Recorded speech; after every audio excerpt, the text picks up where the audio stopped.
The massive ship appeared in Earth's orbit on a Tuesday morning. It was silver and smooth, shaped like a teardrop the size of a mountain. Every telescope on the planet turned toward it. Every news channel showed the same image. Humanity held its breath. Captain Jin-Ho Kim stood in the United Nations headquarters, watching the ship through the large windows. He was a calm man with gray hair at his temples and steady hands. For 15 years, he had studied alien languages that didn't exist yet. Now, his theoretical work was about to become very real. "They're sending a message," Dr. Hannah Park said behind him. She was younger, with sharp eyes and a tablet computer that never left her hands. "Audio and visual. The computer is translating now." The screen flickered. A face appeared. It was not human. The creature had smooth blue skin, 4 eyes arranged in a square pattern, and no mouth that moved when it spoke. The words came from a device on its chest. "Greetings, humans of Earth.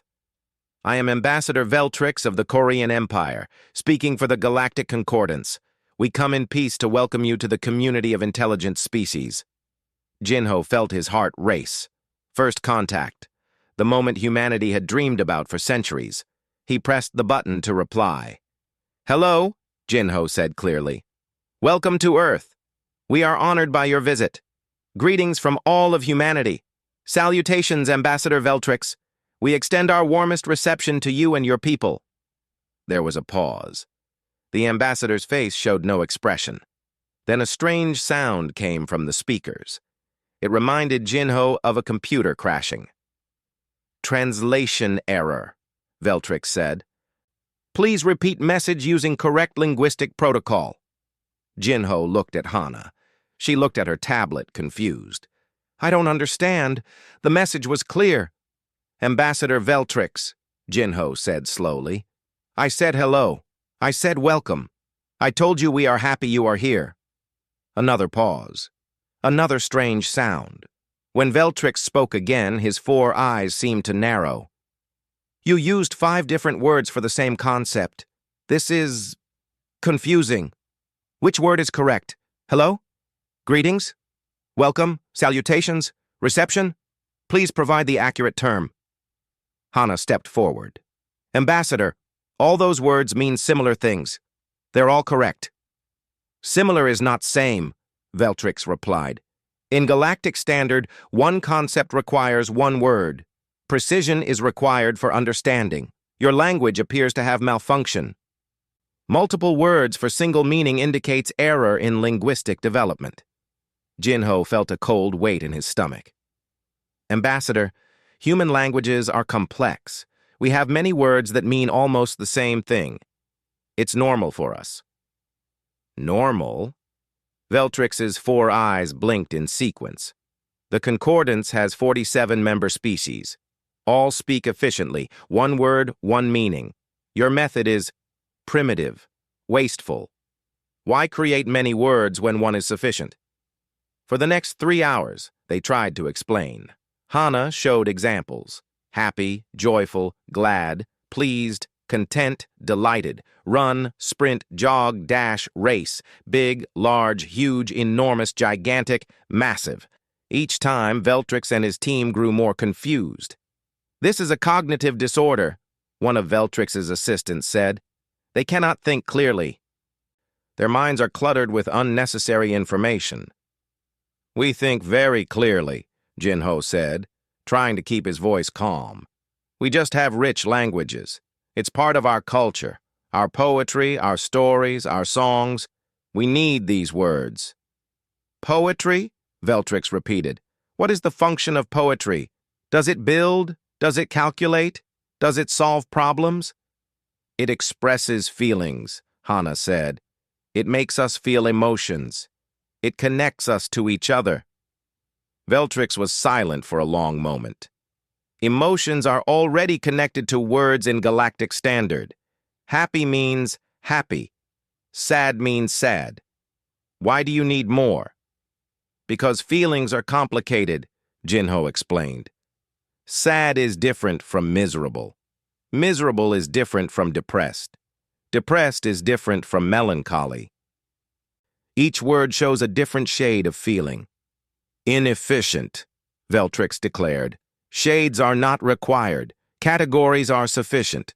The concordance achieved linguistic perfection 50,000 years ago. We removed redundancy. We removed confusion. We removed waste. You must do the same if you wish to join galactic civilization. The meeting ended badly. Veltrix gave humanity 7 cycles, roughly 2 months, to repair their languages. Until then, Earth would be quarantined. No trade, no technology, no membership in the concordance. That night, Jinho sat in his office with Hana and 3 other specialists. Minji Lee, a cultural anthropologist, was pacing. Yoongi Choi, a scientist who studied how people think, was reading reports on his laptop. They all looked worried. "We can't just delete words from our languages," Minji said. "That's insane. Our entire culture is built on linguistic diversity." "They don't see it as diversity," Yoongi said quietly. "They see it as malfunction. In their minds, we're like a computer program with bugs." Hana shook her head. "But our redundancy isn't a bug. It's what makes us human. How do we make them understand?" Jinho stared out the window at the Korean ship, still hanging in orbit like a silver moon. "We don't make them understand our way. We have to prove our way has value." "How?" Minji asked. "I don't know yet," Jinho admitted. "But we have 2 months to figure it out. If we fail, humanity stays isolated. Forever." The next morning, emergency meetings began in every capital city. Linguists, diplomats, scientists, and leaders gathered. Some suggested creating a simplified Earth language for talking to aliens. Others wanted to refuse and tell the concordance to accept humanity as they were. Arguments erupted in every language humanity spoke. Jinho watched it all and realized something. The aliens wanted efficiency. They wanted clarity. They wanted one right answer. But humans didn't work that way. Humans argued. Humans debated. Humans found dozens of ways to say the same thing because those dozens of ways weren't actually the same. "That's it," he whispered. Hana looked up. "What?" "Our redundancy isn't a weakness," Jinho said.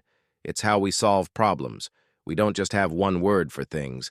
We have many words because we see things from many angles. That's our strength." "Try telling that to Veltrix," Yoongi said. Jinho smiled for the first time since the Koreans arrived. "I will. But first, we need to prove it. We need to show them what human language can do that their perfect, efficient language cannot." He opened his communication link to the Korean ship. "Ambassador Veltrix, this is Captain Jinho Kim. I have a proposal. Give us a test. Give us a problem to solve. If we can solve it better using our redundant, wasteful, cluttered human language, will you reconsider your judgment?" There was a long pause. Then Veltrix's face appeared on the screen. "Very well, Captain Kim. The concordance accepts your challenge. Prepare yourselves. We will provide a scenario that has defeated our greatest minds. If your linguistic disorder can succeed where our perfection has failed, we will listen. If not, Earth remains isolated." The screen went dark. Jinho looked at his team. They looked terrified and excited in equal measure. "Now what?" Hana asked. "Now," Jinho said, "we show them what humans do best. We complicate things." 3 days later, Dr. Hana Park stood in front of the Concordance Council. The room was circular, with representatives from 47 alien species sitting in elevated seats around her. Each looked different. Some had scales, others had fur, a few glowed softly. But they all watched her with the same expression. Doubt. Counselor Threx, a tall being made of what looked like living crystal, spoke first. His voice rang like wind chimes. "Dr. Park, you have requested this hearing to demonstrate human linguistic capability. The Council grants you 1 hour. Begin." Hana took a deep breath. Behind her, a large screen lit up. "Thank you, Counselor. I want to talk about emotions, specifically Positive emotions. She pressed a button. Words appeared on the screen. Happy, joyful, elated, content, pleased, cheerful, delighted, glad. These are 8 words from just one human language, English. They all describe positive emotional states. To you, they might seem identical, but to humans, each one is different. A Korean representative stood. This proves our point. 8 words for one emotion is redundant. Is it? Hana asked. Let me explain. Happy is general. It's what you feel on a normal good day. Joyful is stronger. It's what you feel at celebrations. Elated is even stronger. It's when something amazing happens suddenly. Content is quieter. It's peaceful satisfaction. Pleased is mild approval. Cheerful is outward happiness that you show to others.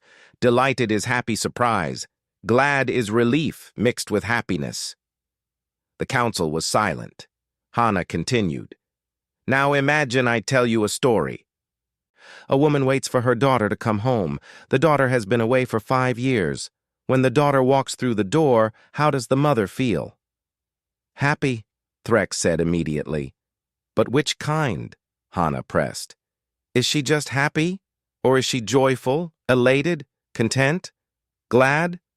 Yoongi Choi stepped forward from the observation area. He was nervous but determined. She's probably elated and glad at the same time. Elated because her daughter is home. Glad because the waiting is over. In human language, we can express both. We can say she feels a mixture. Your language doesn't allow mixtures, does it? Threx's crystalline body dimmed slightly. No. One emotional state at a time. Mixing concepts creates confusion.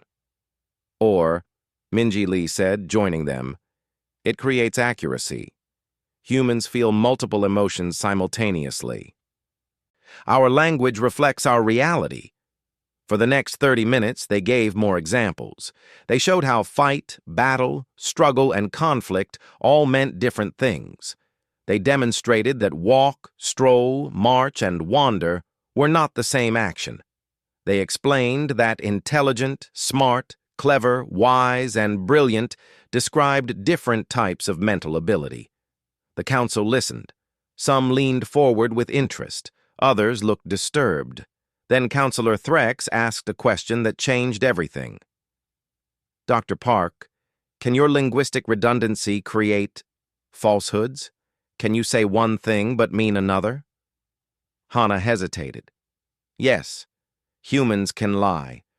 We can use words to hide truth or create false impressions. The entire council erupted. Voices rose in dozens of languages, all translated into angry confusion. Threx's body flashed bright red. You admit that your language permits deception? This is exactly the disorder we suspected. Wait, Jinho Kim said, stepping forward. He had been watching from the side. Yes, humans can lie. But that same linguistic flexibility also lets us do something else. We can create poetry, art, stories. We can express ideas that don't exist yet. We can imagine. Imagination is imprecise, another counselor said. It is not factual. But it leads to innovation, Jinho argued. Every great discovery started with imagination. Someone imagined something that didn't exist, then made it real. Can your language do that? Threx was quiet for a moment. Our language describes reality. Why would we need to describe unreality? Because, Hana said softly, unreality becomes reality. Dreams become inventions. Stories become philosophies. Lies can become truths. Our messy, redundant, complicated language is how we change our world. The hearing ended with no decision. The council needed time to discuss. As the human team left, Veltrix approached them in the hallway. You argue well, he said, but words are only sounds. The Concordance has maintained peace and prosperity for 50,000 years using precise language. What has human linguistic chaos achieved? Minji turned to face him. Art, music, literature, philosophy, science that questions itself, cultures that adapt and change. We've only been speaking for maybe 100,000 years, and we've created thousands of languages. Each one sees the world differently. That diversity makes us strong. Or weak, Veltrix countered. You cannot agree on anything. We watched your news broadcasts. Humans argue constantly, about everything. You fight wars over different interpretations of the same ideas. True, Jinho admitted. But we also solve problems in ways you can't. Because we see multiple angles, multiple meanings, multiple possibilities. Veltrix's 4 eyes blinked in sequence. The Concordance will test this claim. We have prepared the Vorath crisis simulation. It is a scenario that has no solution. Our greatest minds have tried for 3 centuries. You have 5 days to solve it. If you succeed, we will reconsider our judgment of humanity. And if we fail? Hana asked. Then Earth remains quarantined until you repair your language, perhaps forever. That night, the human team gathered in their quarters. Taiho Song, a strategist and game theory expert, was already studying the simulation data. Sora Huang, who specialized in conflict resolution, was pacing. The Vorath crisis is impossible by design, Taiho said, reading from his screen. 2 factions of an alien species are fighting over resource distribution. Both sides have legitimate claims. Any solution that favors one side causes rebellion in the other. The Concordance has run millions of simulations. They all end in civil war or oppression. What are the factions arguing about? Sora asked. That's the strange part, Taiho said. Both sides say they want fairness, but they can't agree on what fairness means. Jinho looked up sharply. What do you mean?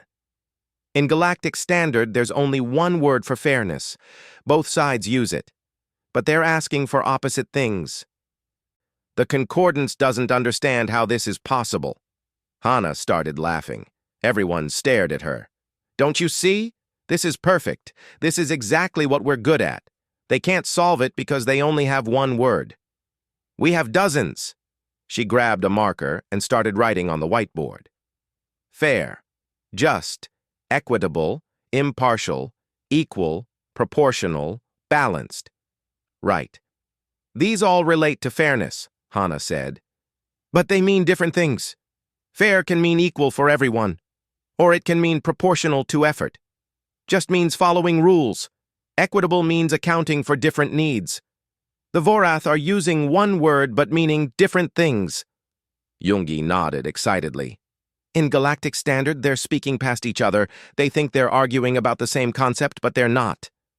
It's like 2 humans arguing about freedom. One means political freedom, the other means economic freedom. So we name the different types, Jinho said. We give them words to express what they actually want. Then they can see they're not opposing each other.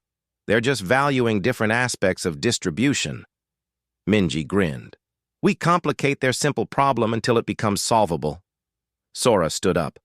I'll need to study both Vorath factions. Learn their histories, their cultures, their grievances.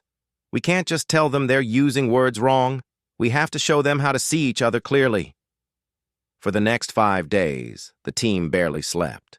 They studied. They debated. They argued with each other about meanings and interpretations. They used their redundant, wasteful, inefficient human language to explore every angle of the problem. And slowly, a solution emerged. Not a simple one, not an efficient one, but a human one. The simulation room was enormous. The walls showed a realistic projection of the Vorath homeworld. 2 groups of aliens faced each other across a virtual divide. They looked like large insects with 6 legs and compound eyes. The simulation was so detailed that Sora Huang could see their antennae quivering with anger. Begin, Counselor Threx announced. The entire Concordance Council was watching. Veltrix sat in the front row, his 4 eyes focused on the humans. The Korean diplomatic team entered first. There were 5 of them, led by a senior negotiator named Korthan. They approached the problem with mathematical precision. They analyzed the data, resources, population, production capacity, consumption rates. Within 1 hour, they had a solution. The efficient distribution is 73% to Faction A and 27% to Faction B, Corthan announced. This ratio maximizes overall productivity and minimizes waste. Implementation by central authority is recommended. The simulated Faction B erupted in protest. This is not fair. We work as hard. We deserve equal. Your faction is smaller and less productive, Corthan explained. Equal distribution would be wasteful. This is the most fair solution. Fair means equal, Faction B shouted. No, Corthan said firmly. Fair means efficient. Within 3 simulated days, Faction B rebelled. The simulation ended in violence. The Korean team looked frustrated but unsurprised. They had tried 17 different mathematical distributions. All ended the same way. This is why the scenario is unsolvable, Corthan said. One faction will always be dissatisfied.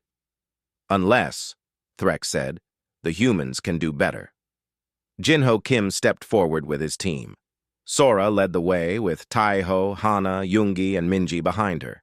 They had notes and charts and dozens of pages of analysis, but Sora left it all behind. She walked to the center and sat down on the floor between the 2 factions. Hello, she said simply. I'm Sora. I'm here to listen. The simulation paused. The council murmured. Veltrix leaned forward. This is not standard diplomatic protocol. I know, Sora said. She looked at Faction A. Tell me what you want. Use any words you need. Don't hurry. The Faction A leader stepped forward. His name was Vorthak. We want fairness. We produce more. We work harder. We invented the new mining technology. Resources should go to those who create value. This is right. This is just. Sora nodded. Thank you. She turned to Faction B. Now you. The Faction B leader was called Nethys. We want fairness. Everyone should receive equal. We are all Vorath. Same species, same rights. Distribution should be equal. This is right. This is just. Sora stood up slowly. She walked to the whiteboard that Taiho had set up. I heard both of you. You both said the same word, fairness, but you mean different things. She wrote on the board in large letters. Vorthak, you want proportional fairness. You believe resources should match contribution. The more you give, the more you receive, yes? Vorthak's antennae twitched. Yes, that is exactly what I mean. Sora wrote another phrase. Nethys, you want equal fairness. You believe everyone deserves the same, regardless of contribution, because you're all part of the same society. Yes? Nethys moved closer. Yes, precisely. These are both types of fairness, Sora explained. But they're different types. In our language, we have different words for these concepts. Proportional fairness is called equity. Equal fairness is called equality. You're not arguing about fairness. You're arguing about which type of fairness matters more. The simulation room was completely silent. Even the council had stopped whispering. Taiho stepped forward with data charts. Let me add something. Equity makes sense for rewards. If you work harder, you should benefit more. That motivates innovation and effort. But equality makes sense for basic needs. Everyone needs food, shelter, safety. Those shouldn't depend on how productive you are. Yoongi joined them. In human psychology, we understand both impulses. People need to feel rewarded for effort, but people also need to feel secure and valued as individuals, not just as workers. Both needs are valid. Hana brought up historical examples on the screen. Human societies that focus only on equity become cold and harsh.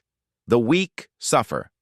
Human societies that focus only on equality become stagnant. The talented leave or stop trying. The best human societies use both. Equity for rewards, equality for rights and basic needs. Minji pulled up anthropological data. We studied your history. Faction A developed the new technology. They feel their innovation should be rewarded. That's valid. Faction B worries that this creates permanent inequality. That's also valid. You're both right. You just can't see it because you only have one word. Sora turned back to the factions. So here's what we propose. Divide resources into two categories: basic resources and surplus resources. Basic resources include food, water, shelter, medical care, education. These get distributed equally. Everyone gets the same, no matter what. This protects equality. She drew a line on the board. Surplus resources include luxuries, bonus materials, development funds, special equipment. These get distributed proportionally based on contribution. This rewards equity. Vorthak and Nethys looked at each other. It was the first time in the simulation they had made eye contact. But what percentage goes to basic and what to surplus? Vorthak asked. You negotiate that, Jinho said, and you'll probably need to adjust it over time. Maybe you start with 60% basic and 40% surplus, or 50-50. You try it, see how it works, then adjust. This isn't a permanent solution. It's a living agreement. Living agreement? Nethys asked. What does that mean? It means it changes, Sora explained. Human agreements aren't carved in stone. We revisit them. We revise them. We adapt them as our needs change. Your concordance wants one perfect solution that lasts forever. But perfect solutions don't exist. Good solutions evolve. The simulation ran for 3 virtual weeks. The two factions met daily. They argued about percentages. They debated what counted as basic versus surplus. They disagreed often, but they disagreed about specific things now, not vague concepts. They had words to express their different values. In the end, they agreed on a trial distribution. 55% to basic needs, distributed equally. 45% to surplus, distributed proportionally. They would review it in 6 months and adjust if needed. No rebellion, no war, no oppression, just compromise. The simulation ended. The room was silent for a long moment. Then Counselor Threx stood. His crystalline body glowed bright white. In 300 years, no one has solved the Vorath crisis. The humans solved it in 5 days. Veltrix stood as well. All 4 eyes were wide. But they didn't solve it. They changed it. They made it more complex. They took one word and made it into many words. They added ambiguity. They added clarity, Threx corrected. They showed that what we thought was one concept was actually many concepts hiding under one label. Our efficient language prevented us from seeing the real problem. Another counselor spoke, a being that looked like flowing water in a transparent suit. This is disturbing. If one word can hide multiple meanings, how many of our problems are actually misunderstandings? Maybe all of them, Hana said quietly. The council erupted into discussion. Some were excited, others were frightened. The idea that their perfect language might have limitations was shocking.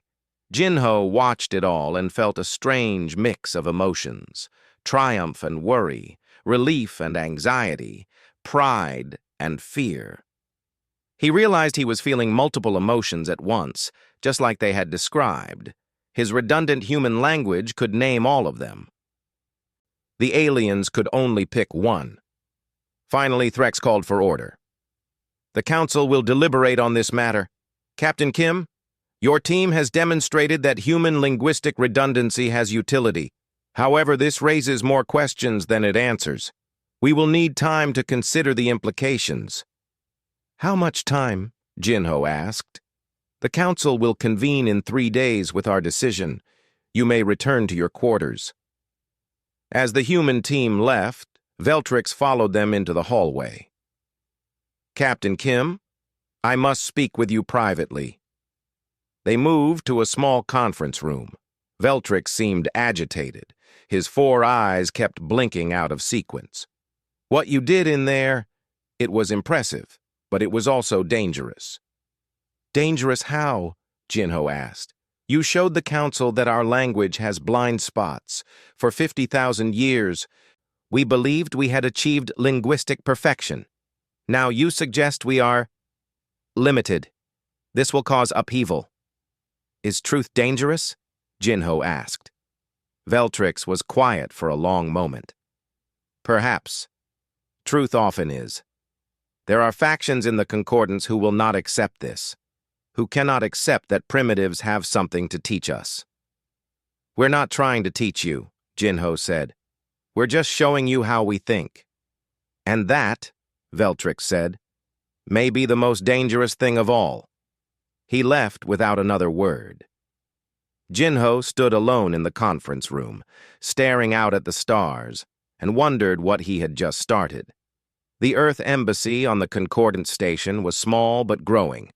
After the success with the Vorith crisis, humanity had been granted provisional membership. Diplomats, scientists, and cultural representatives moved in.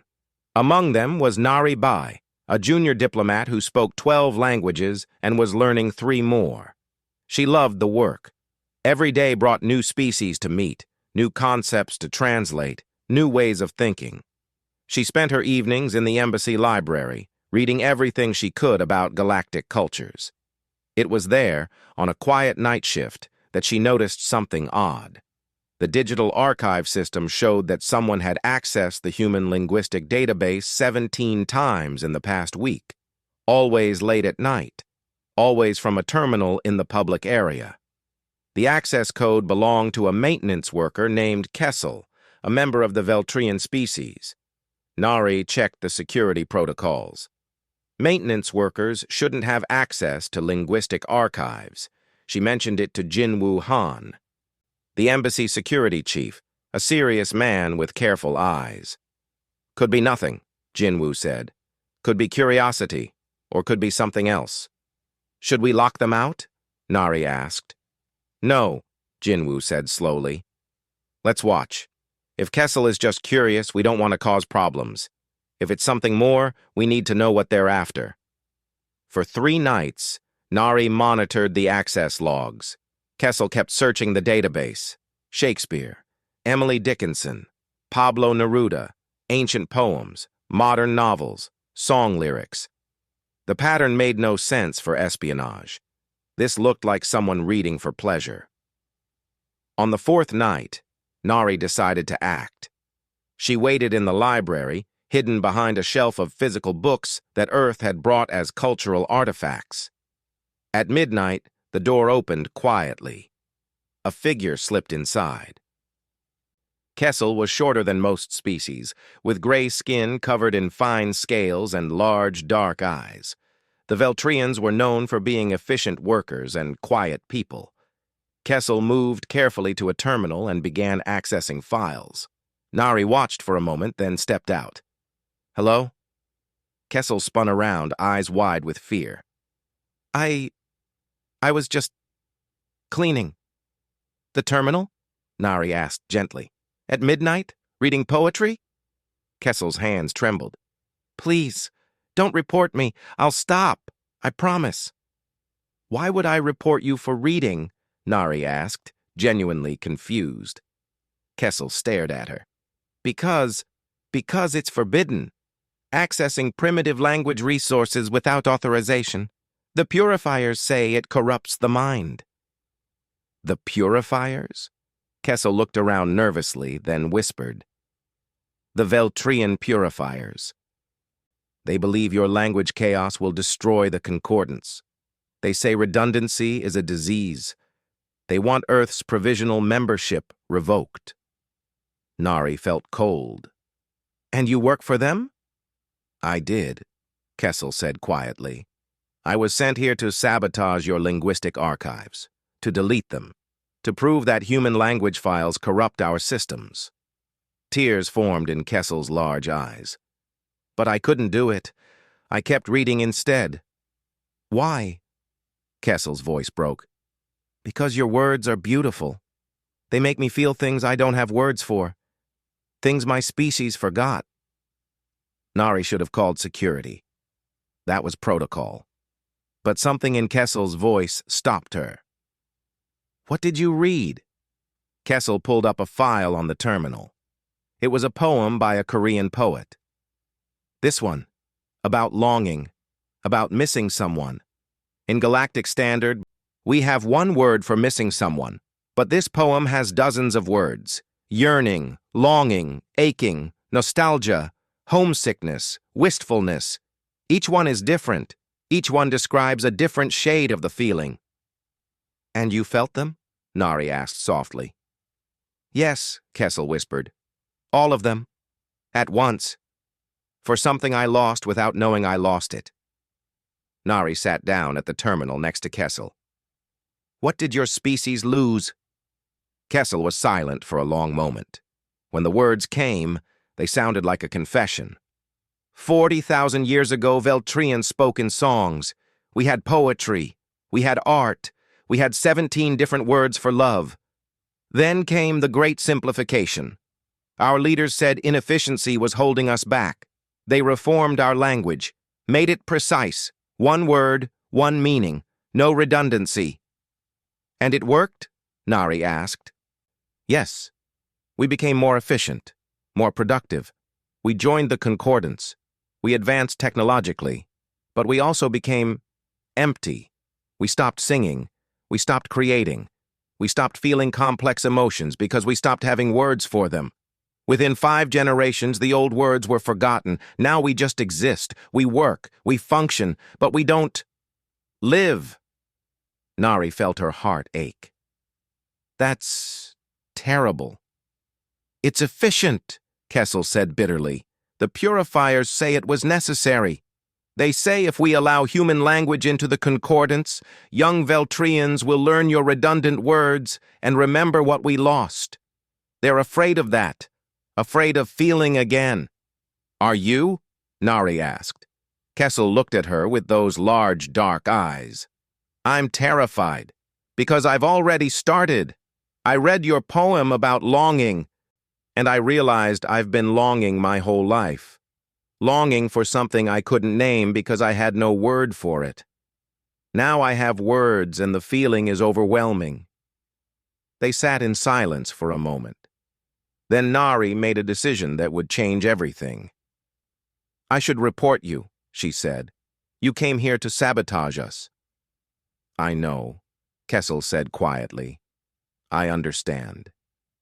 "But I'm not going to," Nari continued. "Instead, I'm going to teach you. If you want to learn." Kessel's eyes widened. "Teach me what?" "Words," Nari said simply. "All the words you lost. We can start with emotions.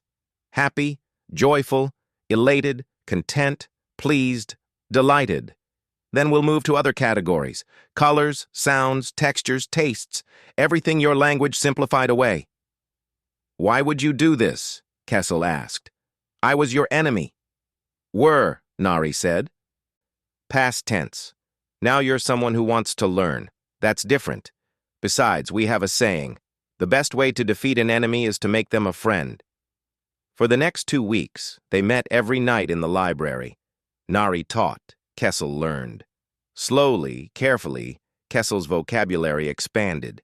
And with it, Kessel's world changed. Colors became more than just wavelengths of light. Blue wasn't just blue. It was azure, cobalt, navy, sapphire, cerulean, indigo. Each word painted a different feeling. Music wasn't just organized sound. It was melody, harmony, rhythm, beat, tempo, crescendo. Words that let you describe what the music made you feel. Love wasn't just one concept. It was affection, fondness, devotion, adoration, infatuation, passion. Each word opened a new way to understand connection. "I feel like I've been colorblind my whole life," Kessel said one night, "and you're teaching me to see colors." But others noticed the change in Kessel. Veltrian workers reported odd behavior, using unnecessary words, pausing to look at artwork, humming tunes from human music files. Jinwoo came to Nari's quarters one evening. "We need to talk. I know what you've been doing." Nari's heart sank. "I can explain." "I'm sure you can." Jinwoo said. But you need to know. The Veltrian purifiers know too. They're sending someone to deal with Kessel. They call it correction. I call it reprogramming. They're going to erase what Kessel learned? Nari asked, horrified. They're going to try, Jinwoo said, unless we do something first. That night, Nari found Kessel in the library reading a collection of short stories. Kessel, you have to leave. Now. The purifiers know. Kessel looked up calmly. I know. I've known for 3 days. Then why are you still here? Kessel closed the book gently. Because I'm not running anymore. I've spent my whole life doing what was efficient, what was expected, what was safe. But your language taught me something important. What? That there's a difference between existing and living, between functioning and feeling, between being correct and being true. Kessel stood up. I don't want to be corrected. I want to be incorrect, inefficient, redundant, human. You're not human, Nari said gently. No, Kessel agreed, but I can learn from them. I can use their words. I can feel their feelings. And maybe I can teach other Veltrians to do the same. The purifiers won't let you. Then I'll resist, Kessel said. There's a word I learned yesterday. Defiance. It means refusing to obey even when it's dangerous. I think that's what I'm feeling now. Nari smiled despite her worry. That's exactly what you're feeling. The door opened. 3 Veltrians entered, wearing the gray uniforms of the purifiers. Kessel of the Veltrian people, you are summoned for correction. No, Kessel said simply. The lead purifier looked confused. No, this is not optional. Everything is optional, Kessel said. I learned that from humans. They have a word for it. Choice. And in that moment, Nari realized something. The real threat to the concordance wasn't human language. It was human ideas. Ideas about freedom, choice, individuality, and resistance.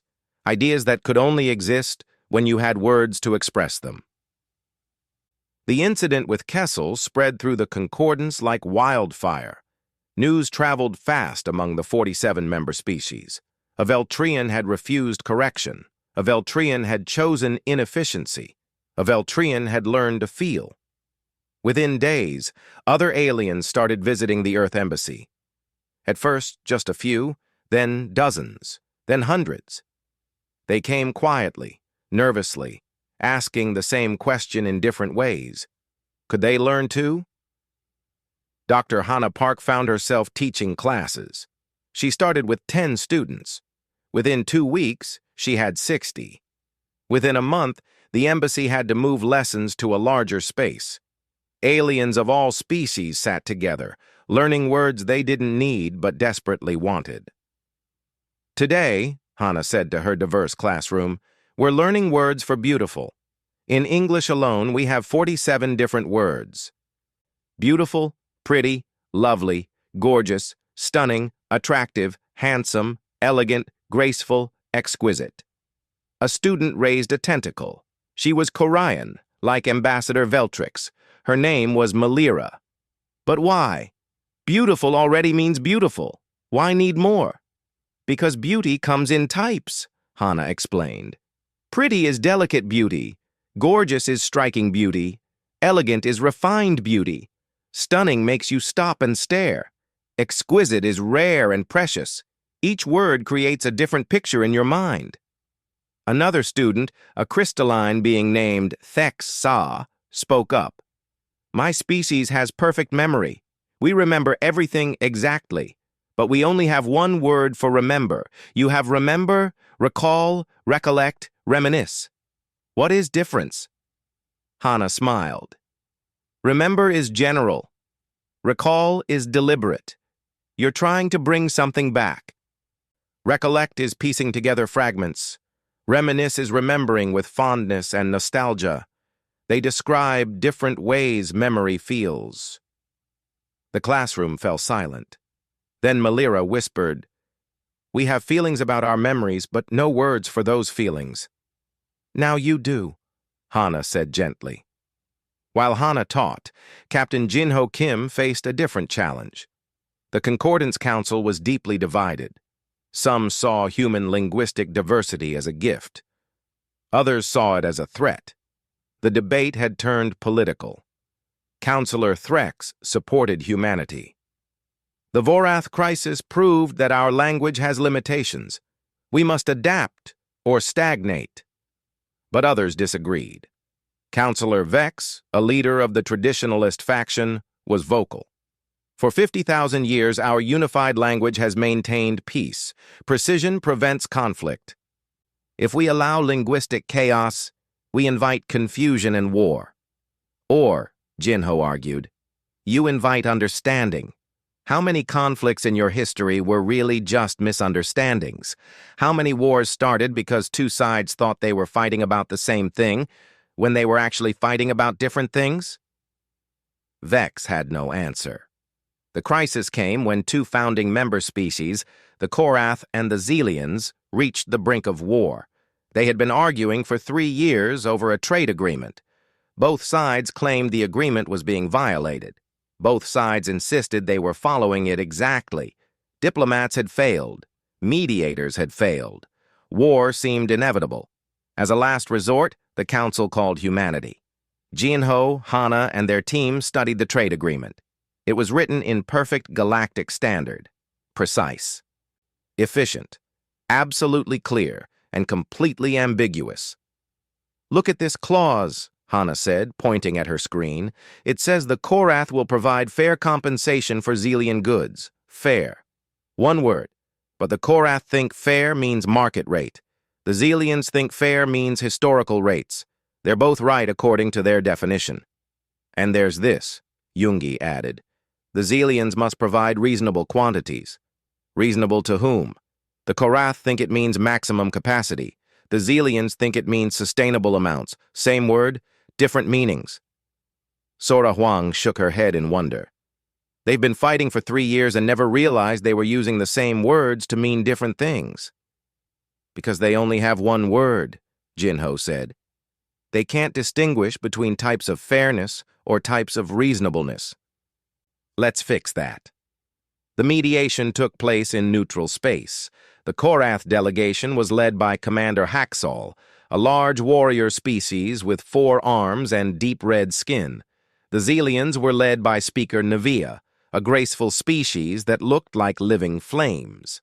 Both were angry. Both were certain they were right. Both were ready to fight. Jinho sat between them. Before we discuss solutions, let's discuss words. Commander Haxal, when you say fair compensation, what exactly do you mean? Fair means fair, Haxal said. Equal value exchange.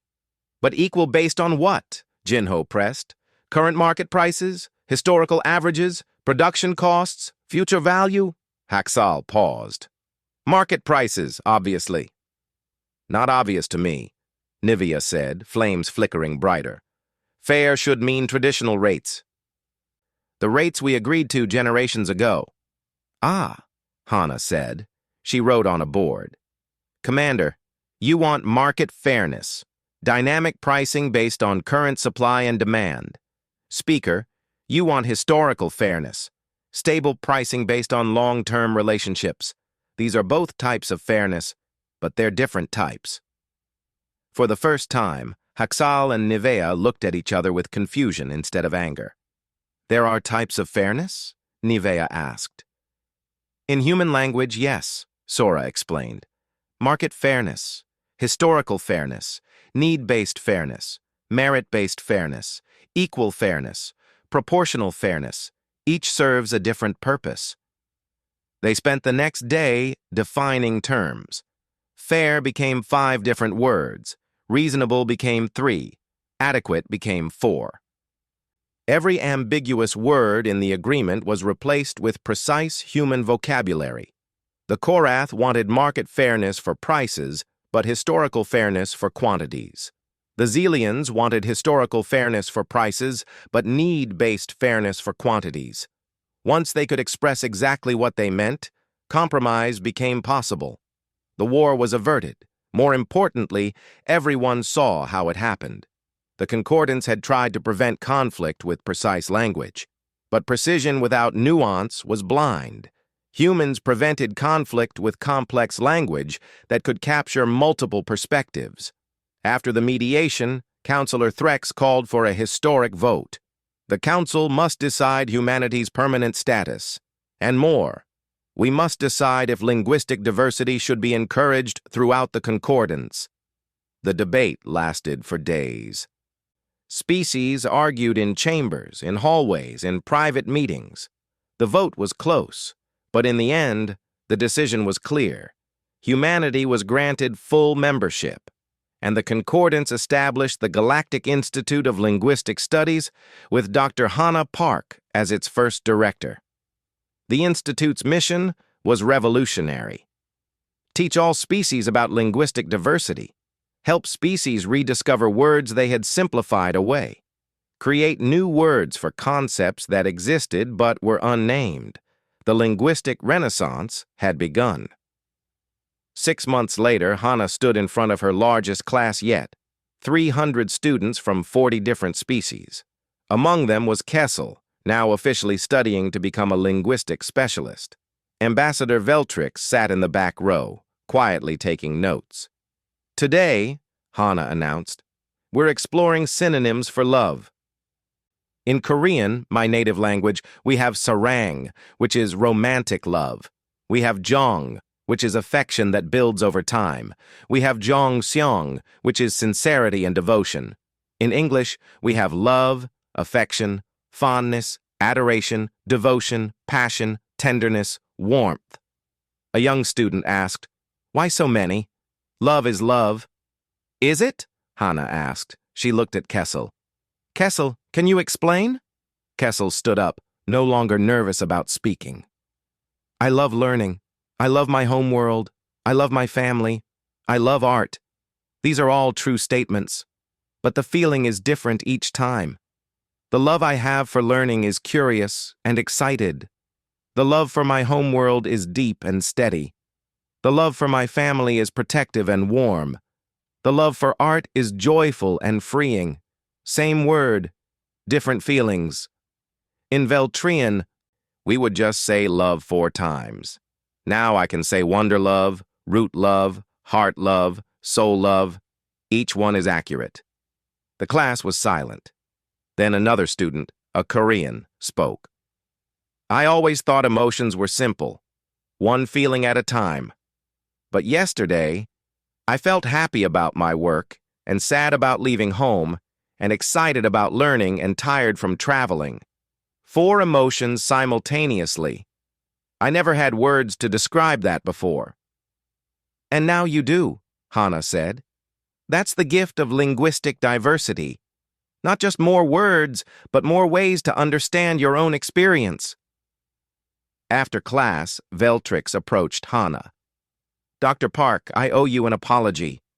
When we first met Earth, I thought your language was broken. I was wrong. It's not broken. It's evolved in a direction we never considered. And now? Hannah asked. Now I'm learning English, Veltrix said. It's difficult. So many words to remember, so many rules with exceptions. So inefficient. He paused, and his 4 eyes seemed to smile. I love it. That night, Hyeri Moon, Earth's poet and cultural ambassador, gave a reading at the Institute. She read poems in Korean, English, Spanish, and Arabic. After each poem, she explained the words that couldn't be perfectly translated. The Japanese word komorebi, light filtering through tree leaves. The Portuguese word saudade, deep nostalgic longing. The Inuit word iktsuarpok, the anticipation of checking if someone is coming. The audience listened with rapt attention. Some were crying. Others were laughing. Many were feeling emotions they had never felt before, simply because they had never had words for them. As Hyeri finished, Captain Jin-Ho Kim stood to speak. When we first met the Concordance, they told us to fix our language, to remove redundancy, to become efficient. We almost tried. We almost agreed that maybe there was something wrong with having too many words. He looked around the room. But we were wrong to doubt ourselves. Our redundancy isn't a flaw. It's our greatest strength. We have many words because we see the world from many angles, because we value nuance over simplicity, because we believe that truth is complex and beauty is subjective and emotions are layered. The concordance achieved peace through unity, he continued. One language, one way of thinking, one truth. And it worked for 50,000 years. But now you face problems that can't be solved with one perspective. You need diversity. You need complexity. You need redundancy. He smiled. So yes, if you'd like to share more single-word synonym alternatives, absolutely. Go ahead. Because every word you learn is a new way to see. Every synonym is a new shade of meaning. Every bit of linguistic redundancy is a tool for understanding each other better. The room erupted in applause. In 47 languages, with hundreds of different words for yes, approval, agreement, and celebration. And for the first time in 50,000 years, the concordance understood that efficiency wasn't everything. Sometimes the long way around was the better path. Sometimes using 3 words instead of 1 made things clearer, not more confusing. Sometimes redundancy was exactly what you needed. The galaxy had changed, not through force or technology, but through words. Through the simple, revolutionary idea that having multiple ways to say the same thing meant you weren't saying the same thing at all. Humanity had brought chaos to order. And in that chaos, the universe found new possibilities. The linguistic renaissance had begun, and it was beautiful, stunning, gorgeous, magnificent, breathtaking, and sublime. All of those words, because each one mattered.